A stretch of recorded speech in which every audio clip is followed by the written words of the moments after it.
How you doing? Yeah, I'm good, mate. How are you?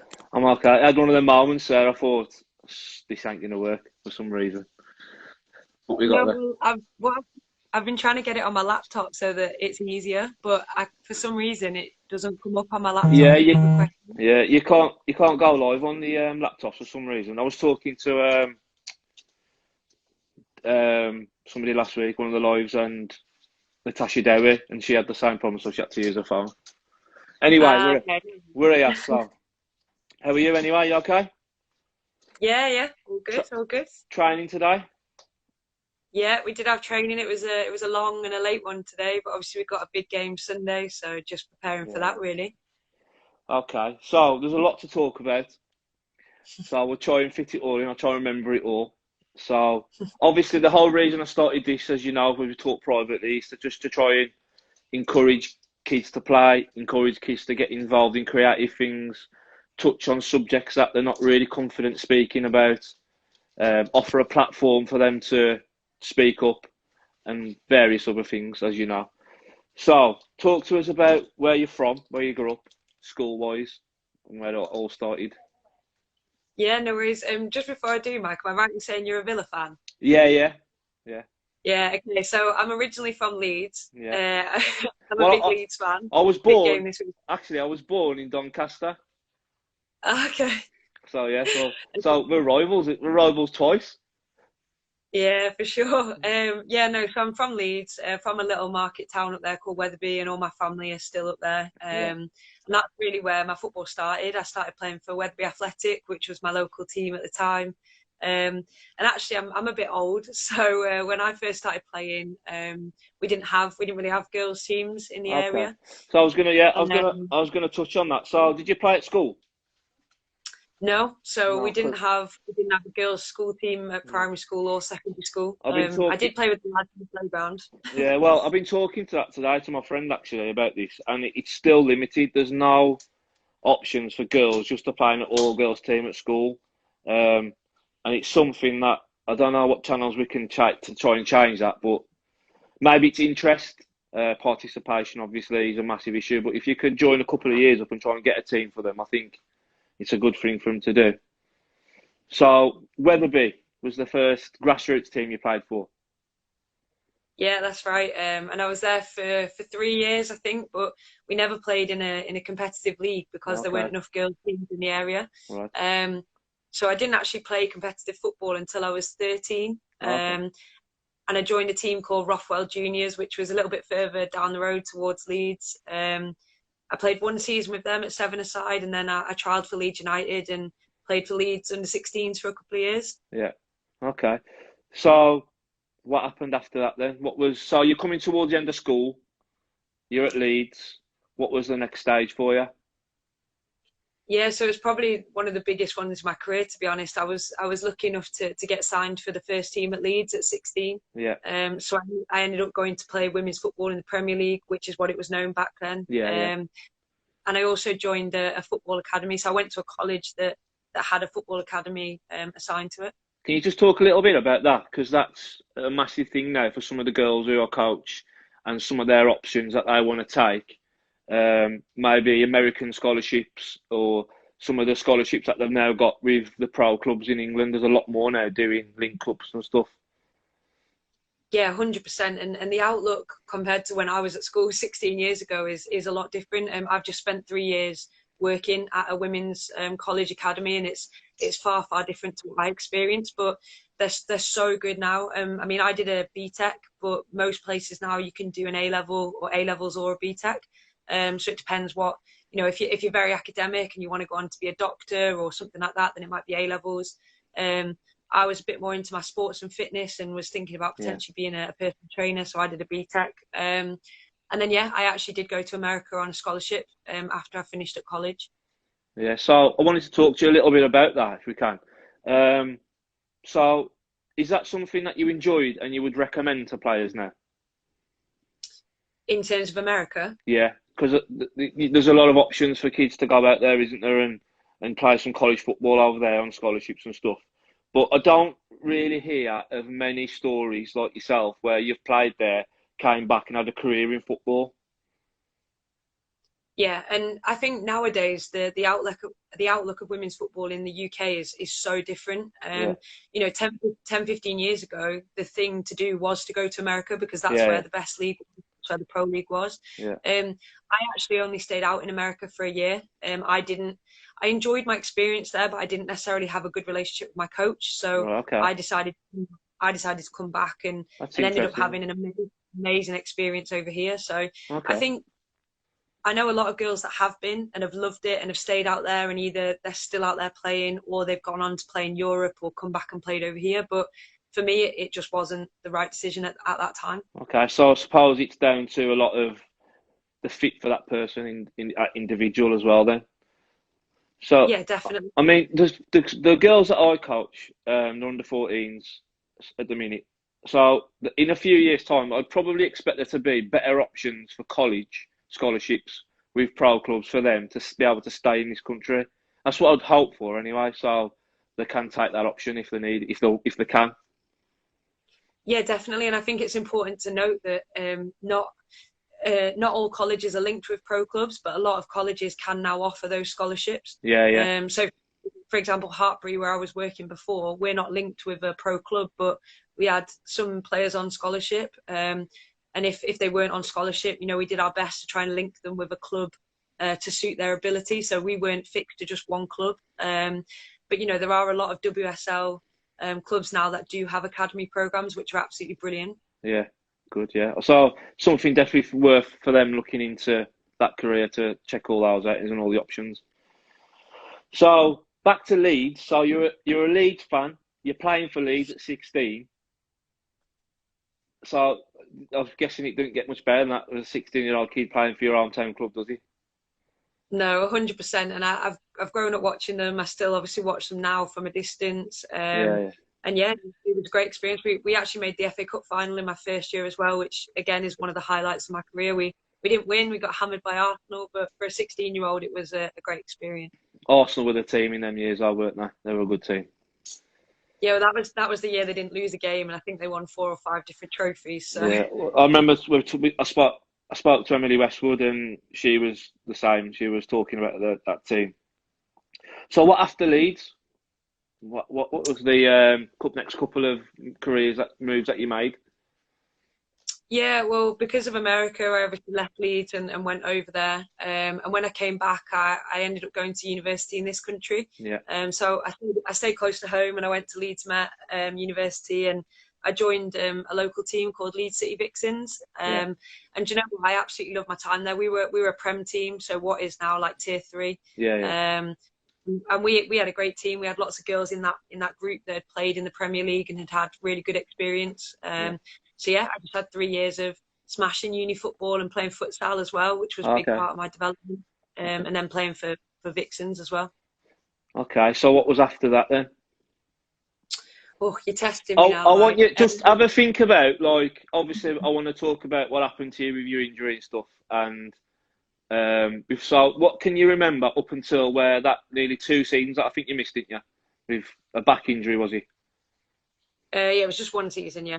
Oh, 1 season, okay. So you missed 1 season through that back injury. What can you remember, and where were you to that point? Yeah, so well, I guess just quickly going back to your point about after Vixens, I actually graduated university and moved away from home. And Okay, because of the job that I got, I couldn't play for a year because I was working on weekends. So okay, a yeah, big part of my journey has been around trying to balance full-time work with playing. okay. Um, so I actually had a year where I didn't play.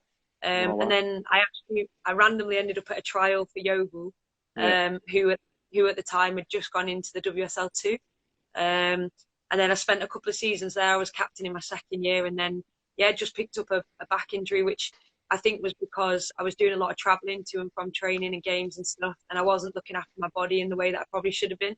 okay, So that's been a key learning for me, even though the injury was obviously a negative time for me. yeah, On reflection of that, I've been able to look back and go, well, actually, what could I have done to avoid that? okay. Um, so yeah, I got my back injury. I ended up getting like an MRI and an X-ray, and I had a couple of stress fractures in the bottom of my spine, and Just a what is couple. like yeah, and what is like a slip disc as well. Yeah, Um, So yeah, it was pretty crazy. It hurt when I sneezed. I couldn't stand up properly, and I ended up having to get like a steroid injection Right, okay. in the nerve root block of my spine, which is one of the most painful things I've ever experienced. And then yeah, I kind of gave up on football, to be honest, because they told me that I'd never play at the highest level again because of the injury. So Okay. So, what going through your mind? How old were you then? God, 25, 26 maybe. Okay. So, what's going through your head there that you're thinking, career's over, you're injured, there's no coming back. So you're thinking coaching then, is that right? Yeah, I mean, I did my level one when I was actually 16, just when I was Okay. at college because I Yeah, had yeah, the opportunity to do it. yeah, But yeah, I think it was just kind of a realization that okay, if I can't play, what can I do? And I'd had a few jobs in education, tutoring, teaching. So I worked in a primary school for 3 years. yeah. And then yeah, just got into coaching from there really. Okay. So before we talk about the next stage of the coaching, I just want to make sure everyone knows if they want to put any comments in for questions for you, just to drop them in, and I'll look back through them later on. So where did you do your level two then, and what brought that on? Um, Yeah, so I was living in Gloucestershire at the time, Yeah, and I did my level two, followed closely by my uefa B. But yeah, I think, like you said, it was just a case of I love the game. I've always loved the game. Loved watching it, loved playing it. And I guess a few years ago, I didn't really realise that I could have a full-time career as a female in football. yeah, Um, but because of how the game's gone and there's so many more opportunities out there, yeah. yeah, it was just kind of a drive to get those qualifications and see where they took me really. Okay. Yeah, because I mean, I've already got a lot of the players interested in doing level ones and stuff soon as they can, and it's good that even if they're not good enough to play, which realistically a lot of kids are not going to be, um, and maybe a bit of bad luck and injuries or whatever, I'd like to think that a lot of the players that I've coached have the confidence to go on and coach as well and move on. Like I'm just about to finish. I've got to wait for the last block of my level two because it got cancelled because of COVID. So I've got to do that online, and then I'll be enrolling on uefa B. So I'm sort of following the same coaching pathway as what you've done, really. So you're coaching wise now. You're on you're a level at uefa A, next in line for you now. Yeah, I'm currently doing my A license, yeah, through the PFA as well, which is quite good. Okay, so yeah, they're helping the players, are they still do stuff like that? Yeah, well, it's difficult because same with you, really. I'm not actually able to coach at the moment Yeah, because yeah, of COVID. But I am. We are completing all our modules and stuff online, so it's great that we still get to do that. yeah, good. So you came back from the injury. Tell me what inspired that. Because a lot of players, I would think, in your situation, you've got a stretch factor of the back. You've missed a full season. You're not like as young as some of the new players coming through. Football's evolving. It's getting faster. It's getting quicker. There's more money in the game. There's more players coming through. There's more clubs coming through. What was the inspiration for you to go again? So I'm intrigued to know that. Yeah, I think initially, like I've always been somebody that's enjoyed fitness and the gym and stuff. So after my injury, I got help from a physiotherapist. I got help from a strength and conditioning coach, and I just tried to look after myself, not for football, but just for myself, really, and my own like general day to day. So it kind of started with just trying to get back to some sort of normality in terms of fitness and strength. And at that time, I then developed like a really kind of a massive passion and love for the gym. So I just got really strong, Okay. and worked on my fitness. And then from that, I actually ended up playing rugby for a little bit, Well, okay. which came about really randomly. I just got asked to play, and I did, and I enjoyed it. And it was quite nice to find something away from football. Obviously, it was still a team sport, which I've always loved about football. And it was just kind of nice to be able to release some energy in a competitive sport. And the only reason I actually ended up going back to football was because my coach that I'd had at Yeovil previously, they actually got promoted in the year I was out. They won the league and got promoted to the WSL1. So my coach actually got in touch with me and asked to meet with me. And basically we just had a chat, and he said, look, like I've seen that you're back playing rugby and, you know, you're looking after yourself. Like, do you want to come along and train with the team and see how you get on? So it was actually because of him that I ended up going back. Okay. And playing for Yeovil again when they've been promoted. Okay. Nice. So you've missed football because of working on a weekend. You've missed football because of an injury. You played rugby and you still came back. You must have some serious talent there, really. To be fair. I don't know about talent. I think it's more a drive to No, no. just want to You have better myself no, and want to play. no. You're doing yourself a in service there. It comes hand in hand. You have to have the talent, and then to make it, you got to have the drive. That's for me. When I'm coaching kids, they're all talented kids, but it's how hard can you push yourself day in day out to get to be better than the person that's next to you. You've always got to go into training if you make it to a certain level, wanting to be the best every day. In my opinion, if you can do that and a bit of luck, I think that's the way to get across those bridges. But anyway, yeah. So sure, and I think sometimes it's not about being the best; it's about being the best yeah, version of you. 100%. Yeah, if you're prepared Yeah. to train harder than the person next to you, then it definitely helps. So Yeah, for sure. you talked about your coach at Yeovil there. As growing up, have you ever picked up any bits of advice from your coaches where you stuck with you for your career? Because I mean, I never played at a decent level. I played amateur football, but I always remember bits and pieces. My grassroots coaches has told me what has made me, I feel, a better coach now. Do you know what I mean? So little bits and pieces that I picked up as a player at school, and then playing Saturdays and Sundays, I picked up bits of information that I've took on, and it's made me a better coach. So, is there anything that you've picked up that you've made you a better player, coach yourself, or anything that you can think of? Yeah, I think mentality is the biggest one that stands out. Okay. Just I've never been the most technically gifted player, and I'm happy to say that. But I've always, like you said, had the drive to want to be better, and I've always had other attributes that have made me a good teammate or a good member of the team. So I think mentality is a big one, and that is just the drive, like you said, to keep going even when things aren't going your way. If you lose a game, it's about how you react to the next one. So yeah, I'd say mentality was the biggest one. I think the other one is around how I approach players and how I speak to players, because I think sometimes when you first start out coaching, you think it's about giving all the answers and telling people what to do, whereas a lot of it is actually guiding players to recognise and find the answer themselves. Yeah, definitely. And I think it's about, someone once said to me, like, you've got to be a sponge, like you've got to absorb information, you've got to ask, you've got to ask questions, and you've got to be willing to accept that sometimes there might not be an answer, and then on the other hand, you might not like the answer, and that just comes down to different coaches. And I think having played for so many different coaches, it certainly has benefited me now in my delivery as well.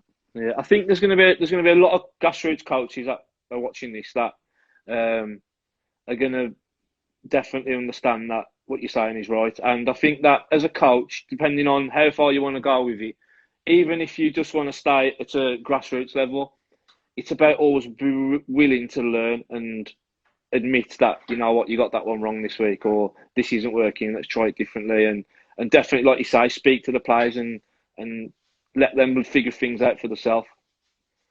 So, yeah, it's definitely something I've learned towards the last 2-3 years, that if you give the players more responsibility, they will improve, and they'll surprise you as well with how good they can be. Yes, yeah, so, and that's an important part of it, isn't it? Allowing players to express themselves. So, you're a defender, yeah? So, what position across the back is it? Centre off? It is now, yeah. I started as a full back. Okay, you're quite tall, aren't you? Like 5'10". Yeah, you've done your research. Yeah, so obviously, as a coach, being a defender, do you find coaching defensive sessions or defensive phase of play easier than you do attacking? Or do you sort of all come natural because of all the info and the level you've played and the knowledge you've picked up? Do you sort of all come hand in hand? Yeah, I think in terms of how I want my team to play, I think I have a good understanding of that across all units. But I think in terms of the finer detail that you need when you coach at the top level or doing your A license, but I think sometimes I'd say more like midfield information, because I think the game for them is on a 360. Like it's much more difficult, and I always maintain it's one of the hardest positions on the pitch to play. So I think a couple of years ago, I'd certainly have said yes to the question, but I think now I've done a lot of CPD and you know, managed my time effectively and asked the right questions that, you know, I have that information now. But yeah, certainly find it more difficult coaching a midfield pod, moving into like the 9 and the 10 as well. Yeah, definitely. Yeah, it's something that you've just got to keep pushing yourself to learn on and trying new things all the time, I think. So, regarding back to playing, so you're back at Yeovil, you put the rugby ball down, you're back at Yeovil playing football. What was next after that? So it comes back again to full-time work. So when I was playing at Yeovil, I actually lived a couple of hours away. So I was driving a 4-hour round trip every time to get to training. Luckily, I had some good teammates that I shared the rides with. But yeah, it was just a case of, it got to the point where Yeovil wanted to progress things and make, you know, the whole setup more serious because they were playing in the professional league now. But couldn't and weren't in a position to offer full-time contracts like we have now. So basically, I couldn't commit to what they were asking because I still had a full-time job to do. So because of that, unfortunately, we just parted ways, and I went back to my full-time job and ended up joining just a local kind of grassroots women's team where I lived. So again, I dropped down maybe 5 or 6 levels from where I'd been playing. And then I ended up at Coventry United, which again at the time was a Prem team. Just because again I wanted to play at a high level. I wanted to test myself. I knew that, or I felt like I still had a bit to give. And I ended up staying there for a year, and then I went to Denmark for the summer to play, which was an incredible experience. Yeah, I was going to ask you about that. Yeah. So let me just go back to that.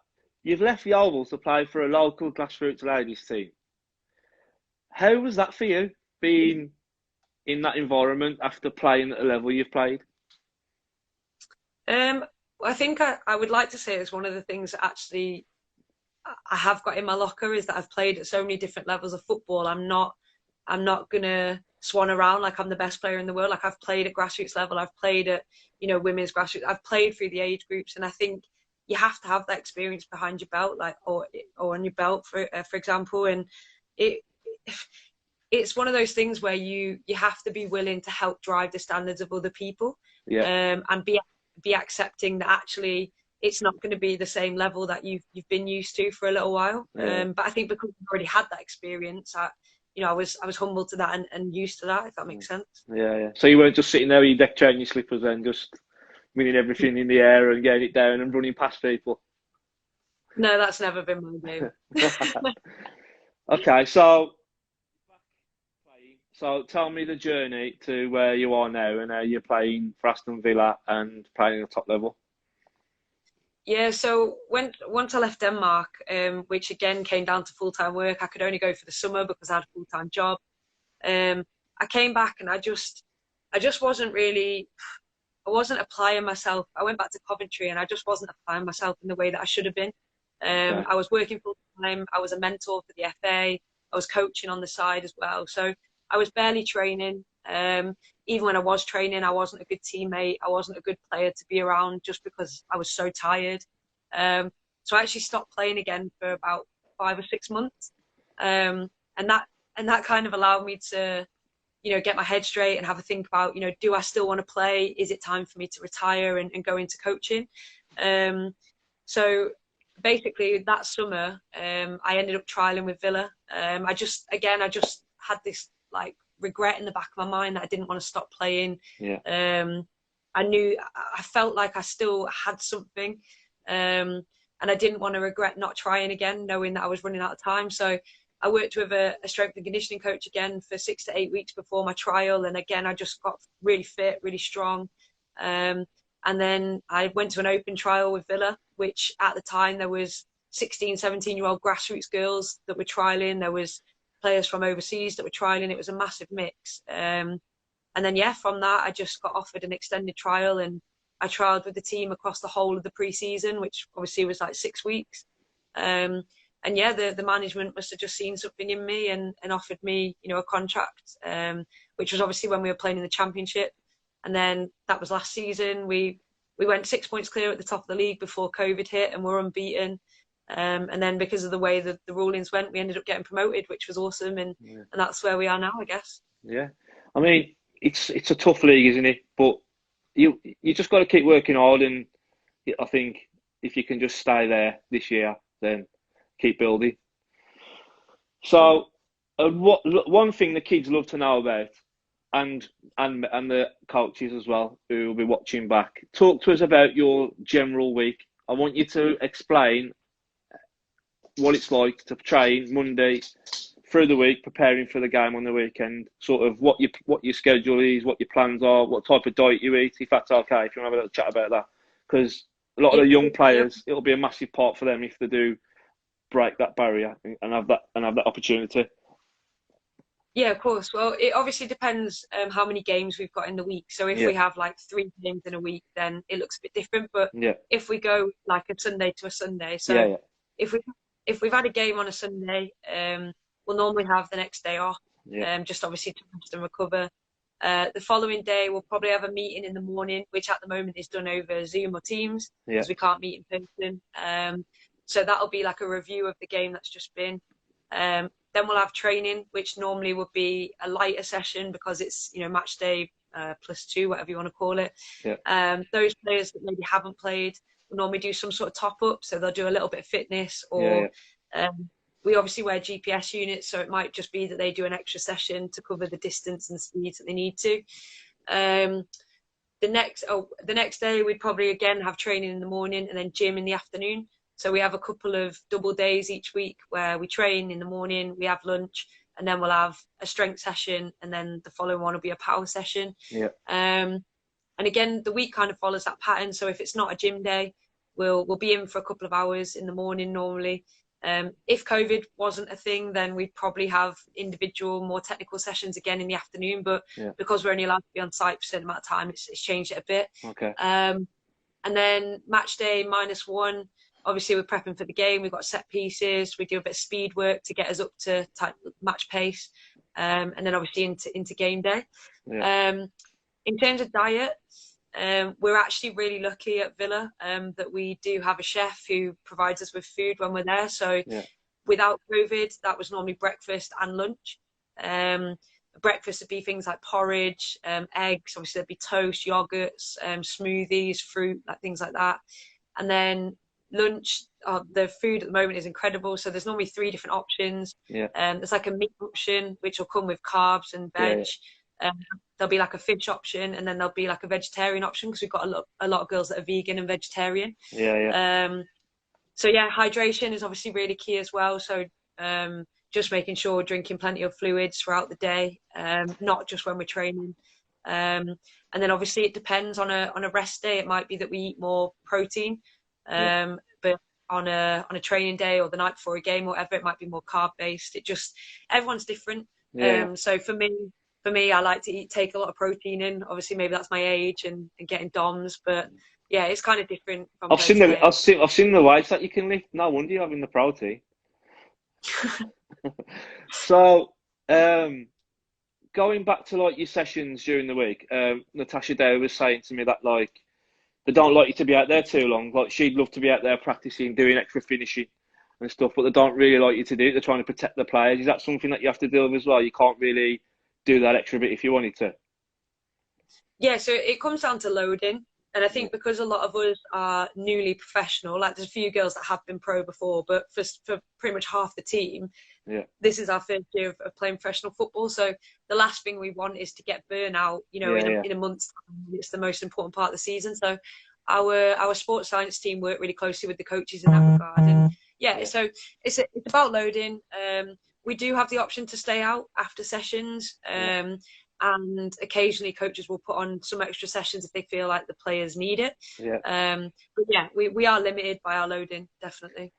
So as a defender in the team, do you find your sessions separated from other players much, or do you sort of all work still together on the game situations, like phases of play and stuff like that? Do you do it together, or do you get separated much?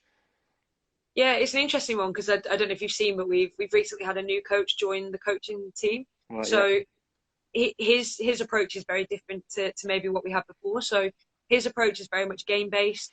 Pretty much everything we do is in a game. And he's also introduced some like smaller technical sessions, which might just be, you know, the defensive set up on set pieces, vice versa. Whereas previously it was maybe more, it would be a bit of both. So we do have unit sessions in the week. We have pod sessions in the week where it'd be like the defensive pod, midfield, forwards, or we might mix. The forwards might come and train with the defensive pod for a session. But yeah, most of the time it is team-based, unless it's a specific pod session. And I guess that's the way you develop your relationships between players. Yeah, I mean, obviously for us as grassroots coaches, you get 1 hour a week with your players.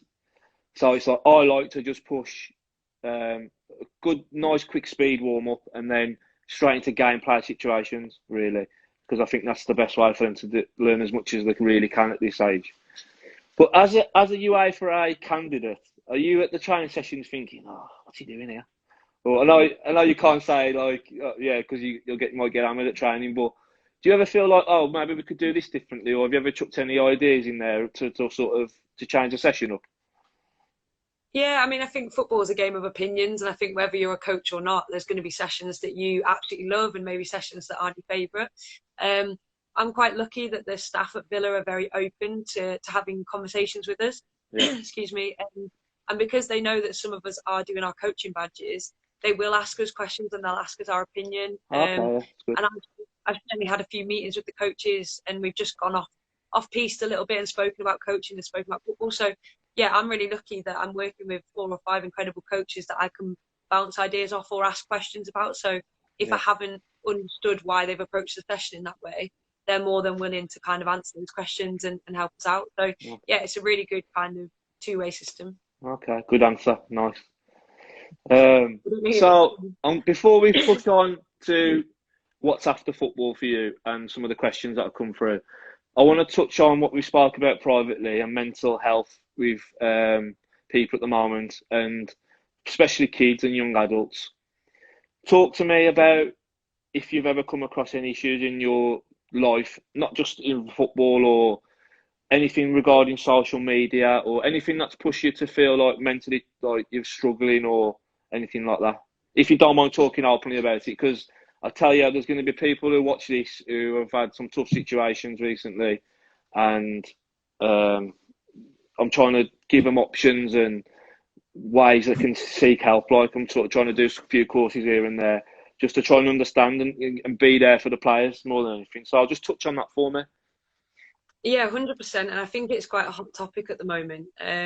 You know, mental health is something that I personally have struggled with over the years. And that's kind of from when I was a teenager, maybe just a lack of self-confidence. And I think it's habits that you develop that maybe aren't healthy. So I think I'm very much an overthinker. So even I've had times this year, particularly, I'll give you an example, like the first game of the season, we played Man City. We were 2-0 down after 15 minutes because of individual errors, including one from myself.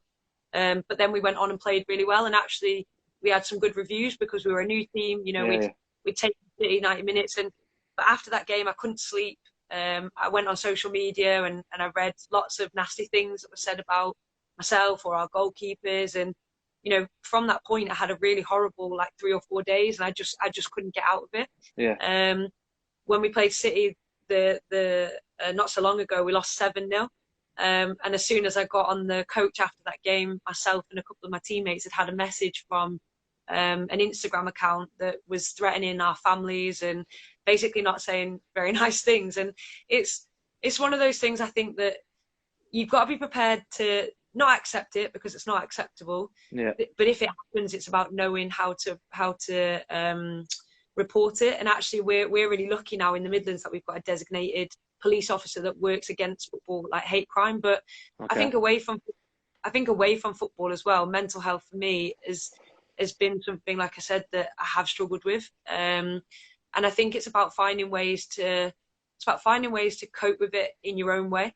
And it's about not being embarrassed about it. It's definitely important to talk to people about it. I know for me, it was something that maybe I didn't speak about for a long time.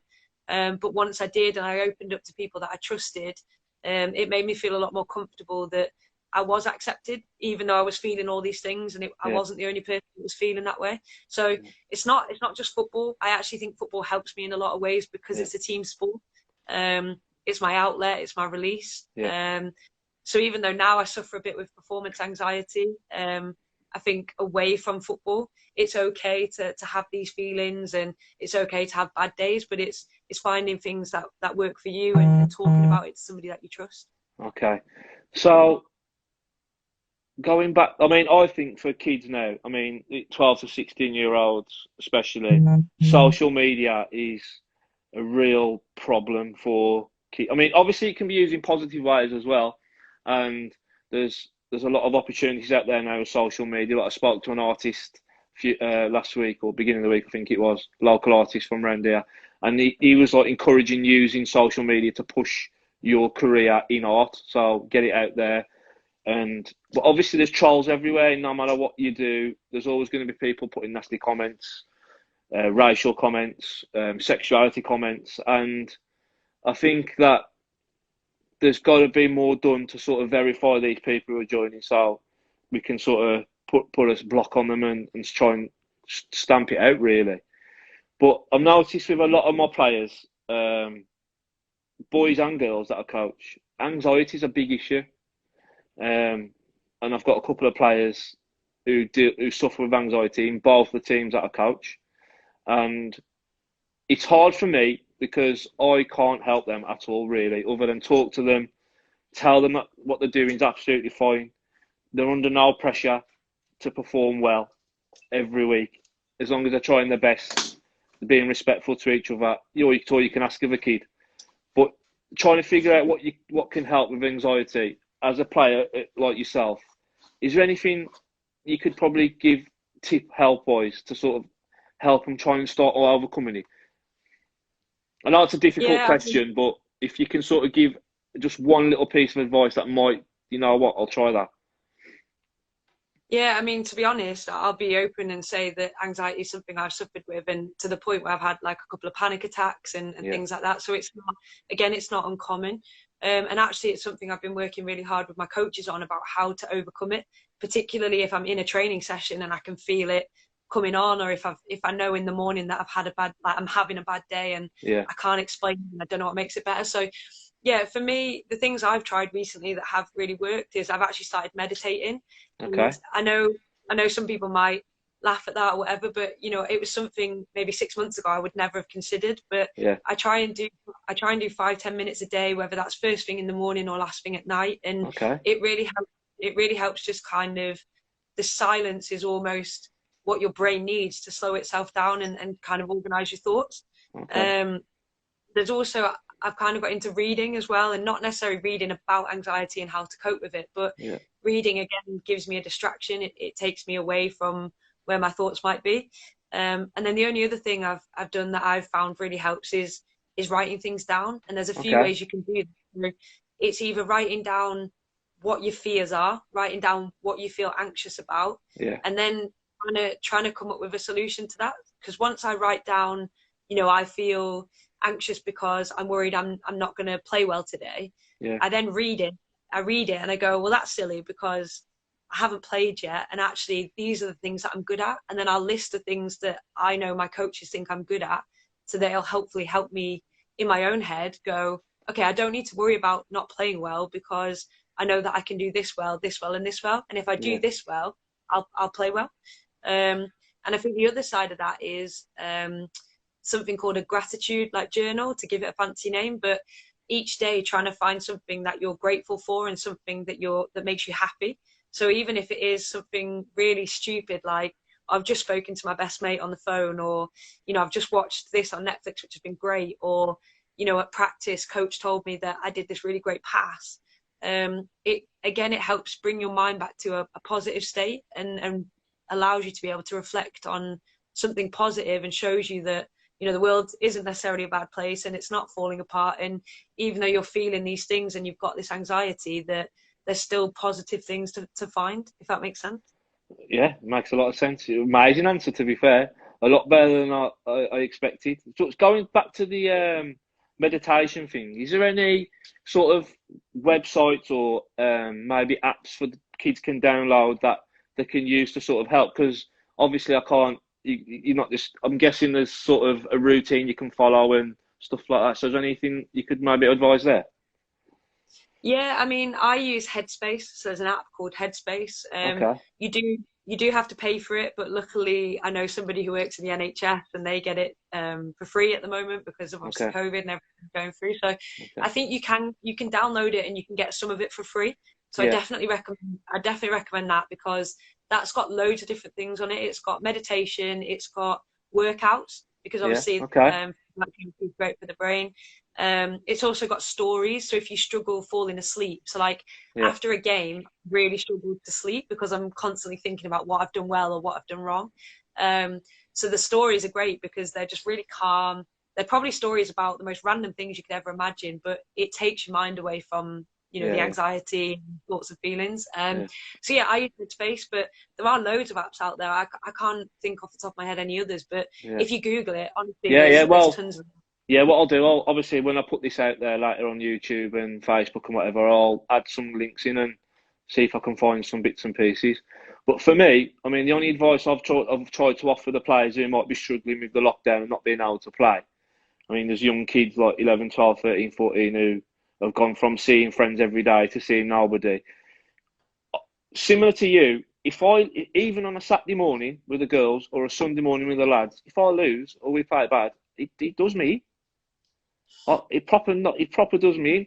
And I've sort of to try to like, it was affecting me at home. I'll be honest. Nobody really knows about this, but it can affect you at home. Like if you've had a bad day at work and you've got to go to training sessions, you've got to force yourself to go and you've got to get through it. But for me, I felt if you just talk to somebody about the game, like one of your assistant coaches, and spend an hour talking about the game and what was wrong, and you know what, it's not the end of the world. It's not the end of the world as a player to play bad. It's not the end of the world as a grassroots coach to have a bad game or whatever. It's just like my wife's just commented. Yeah, it really does with her. Yeah, she I has to did get. see that. Yeah, she has to get the brunt of that. To be fair, so yeah, I've gone through about 10 cats. I'm only joking. But um, yeah, there is more to life than football for Yeah, sure. there is. Yeah. So, and you know what? It's an amazing experience for kids just to build friendships, build personalities, develop, ready for adult life. And the last year has made me realise that the kids have just got to take it with both hands now and just enjoy it. Don't be anxious. Just come and try and enjoy it. I know it's harder to. It's easier said than done. But if they can sort of get over that and enjoy it a bit more, it'll be a lot more better time for them. So, touching back though to them people who message on social media with the bad comments, I mean, threatening your family over a game. I mean, we see it all the time with referees, don't we, in the pro game, the death threats, and it's just crazy. Do you want to type back? Do you want to say like, or is it Well, hard? Is it hard not to write something back to them? yeah, so that's the first and only time it's really happened to me. Yeah, And that is exactly what I went to do. But I spoke to somebody at the club who said, don't do that because it then obviously gives them the attention they want and it fuels yeah, their yeah, fire. So that's why we now have like a reporting system, which we can obviously do without them knowing. And then yeah, hopefully the police can look into it further. yeah, yeah. Okay. So I'm glad you spoke about that. This will help a lot of people. You honestly, and if we can just help one person, just to try and believe in themselves a bit more and overcome, that's all we can do. So back to the football career. Where do you see yourself now after Villa? Is it at Villa till you finish playing? Is it maybe another move? What do you think? Yeah, it's an interesting question I know it's because hard to answer because you're currently at a current club, and it's like I know that is a difficult question, but if you can just sort of, yeah, no, obviously I'd love to see my career out at Villa, and ideally for me that would be at least another year, if not, two or three, depending on if my body can take it or not. yeah, Um, in an interview the other week, I actually said that I don't want to be a player that just drops down the leagues now, and that's not because I don't feel like I feel like I'm too good for those leagues. I've already done that, and I feel like I want to end my career on a high, yeah, knowing that I've achieved what I wanted to achieve. And if I do go on and play, great, but I want it to be for fun and whatever. But I did say that, you know, I'd love to go back and play for Leeds at some point just to finish my career, Yeah. purely because now the men are doing well. They've gone and given more support to the women, because when I was there they were great, and then when the men got relegated they sacked off the women. So it would be nice to go back and just be around the club, and obviously learn from Marcelo Bielsa would be awesome, but that's more from a coaching perspective. So yeah, ideally I'd want to finish my career at Villa.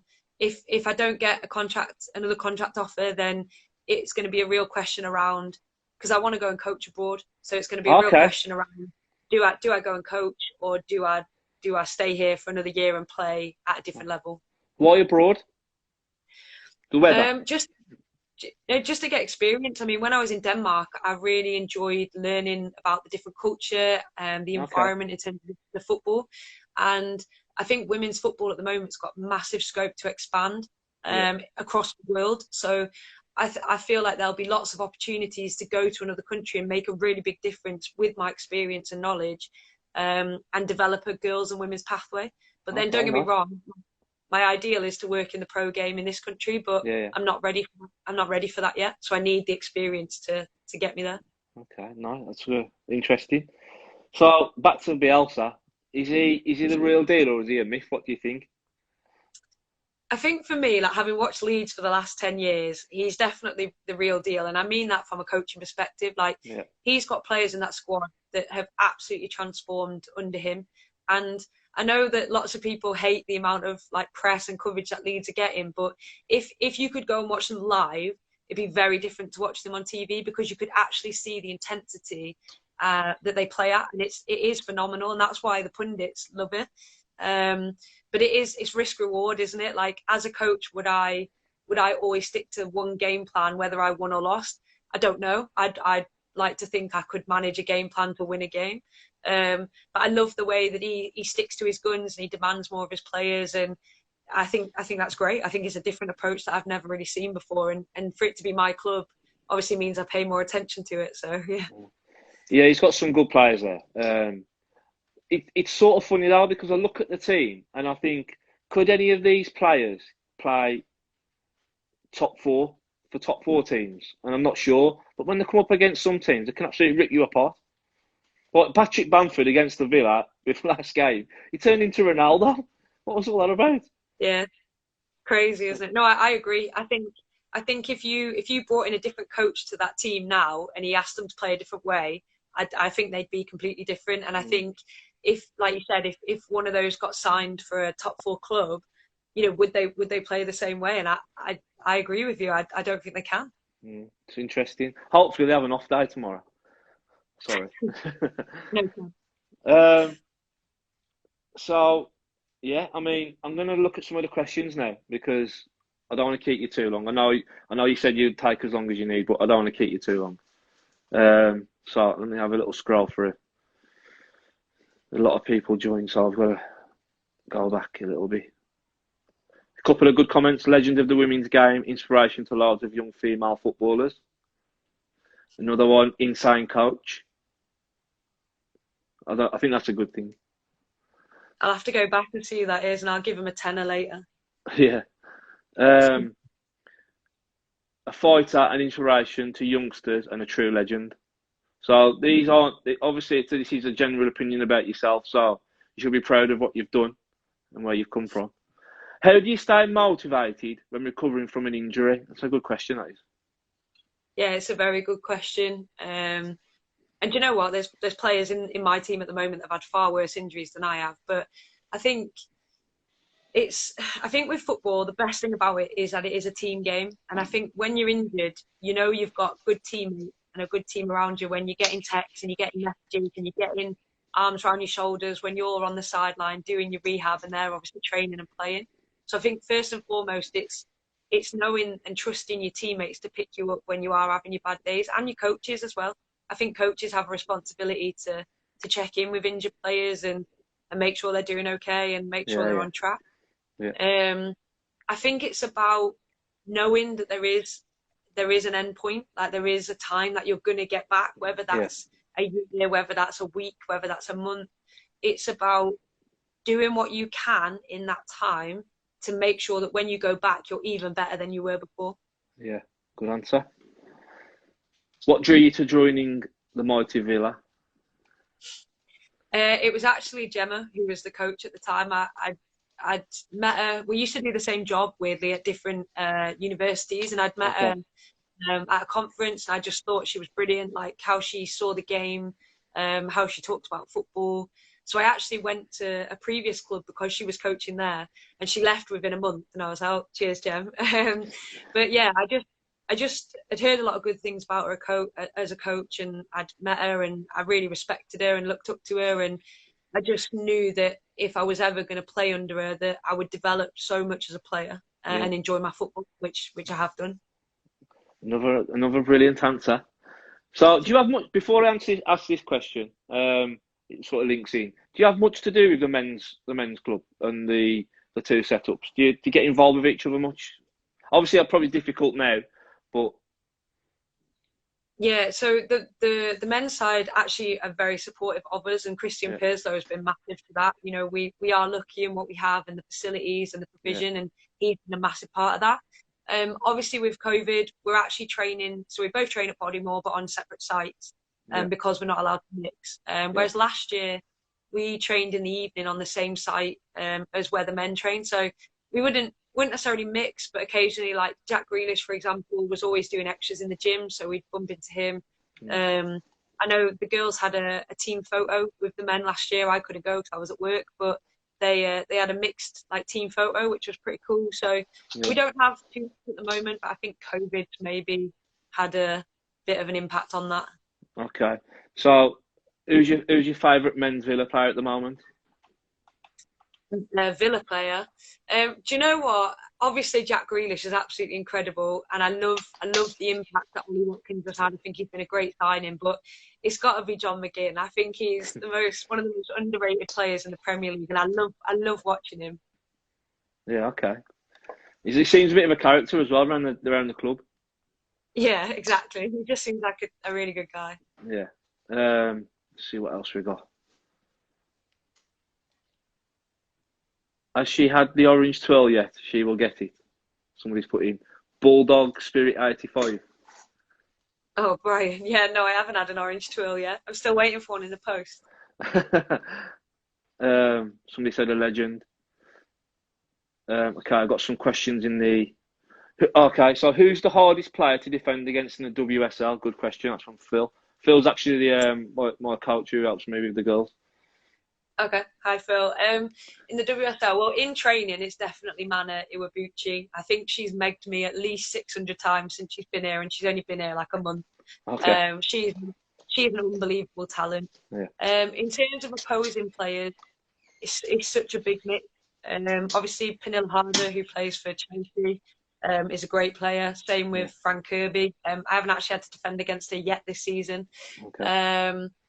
Who else have we got? Obviously, we've got Arsenal on Sunday. So Miedemar is an out-and-out goal scorer. So if I play, obviously trying to keep her quiet will be a big challenge. Big tackle early doors. Yeah, put one on there. No. Yeah. And obviously, I'd say like Lucy Bronze and Chloe Kelly at Man City. I think Chloe Kelly is going to be an unbelievable talent. The girl's got everything: pace, skill. She can finish. She can cross. She's a great player. Okay, nice. I've had a question from Millie, who plays for my under-14 girls. What is your biggest achievement?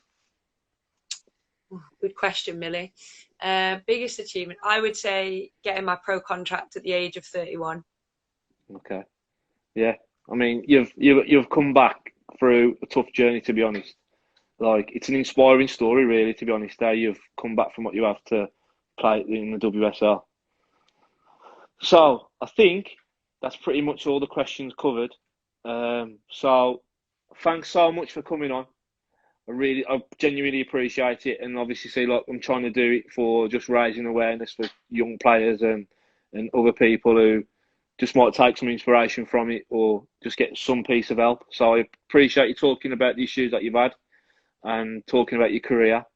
And when we're allowed to and COVID settled down a little bit, if I could I'd like to bring my team down to maybe watch a training session or to a game or something, if we can maybe sort that out. Yeah, I mean, I don't know about a training session, but I'm sure a game, definitely. I Yeah, think we're yeah. allowed to have plans in soon. Like, Okay, I don't know yeah, where yeah. the dates, but Perfect. Yeah, yeah, I'd love. 100%. Yeah, bring them down, show them what it's all about, and they can actually And see. likewise, if you want us to come down to one of your training sessions, that'd Yeah, be pretty yeah, cool as well. yeah. Of course. Yeah, I was going to say that to you as well. I was going to say, like, if ever you want to come down, see him working, we'll definitely arrange that and sort that out. You can throw a few little bits and pieces in there, and they can learn off you. Because at the end of the day, that's what they want to do. Yeah, be awesome, Mike. Be awesome. Perfect. Thanks so much anyway. And I'll upload this. And it's been amazing talking to you. You've given some really good advice and some good stories. So I appreciate that. And hopefully you win on Sunday. Thanks for having me, Mike. May the best team No. win tomorrow as well. Oh, yeah. Yeah. Cheers. Thanks a lot. No worries, mate. See you later. Bye. Bye.